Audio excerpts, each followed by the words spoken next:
and with this announcement that over the next 3 years we will be devoting $55 billion to help address these top priorities in very specific, tangible ways in partnership with African nations. Throughout the next 3 days, and then Jacques Sullivan ye Ameriki jamanatigi Joe Biden ka lakana kankɔrɔsigi min bi wele ko Conseil de la Sécurité Nationale. De ye ni kunnafoni nunu lase ko ni nafolo fanba bɛɛ lajɛlen bɛna bila ka taa lakanako fanfɛ ani ka jaabi kɛ waati yɛlɛma kɔlɔlɔw kan. Nga a ma kunnafoni jɔnjɔn wɛrɛ di nafolo nunu bɛna bɔ yɔrɔ min na wa a bɛna tila cogo min na min na a y'a lase k'a fɔ ko ni nafolo kofɛlɛ nunu tilayɔrɔw kunnafoni jɔnjɔn minnu bɛ o ko kan bɛna ladi don nataw kɔnɔ.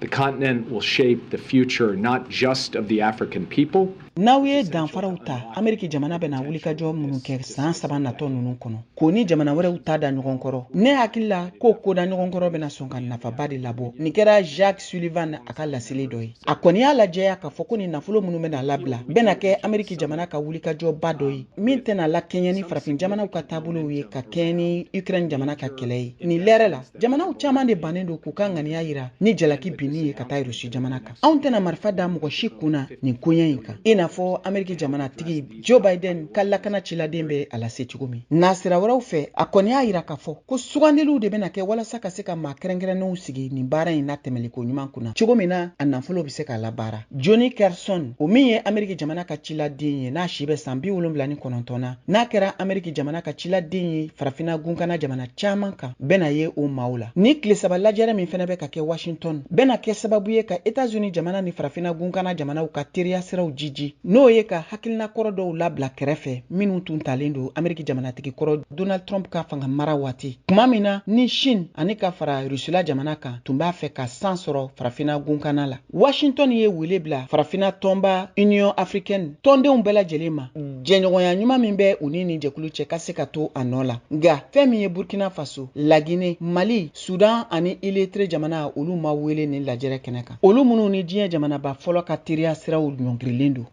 It's good for the region, it's good for the continent, it's good for the world, it's good for America.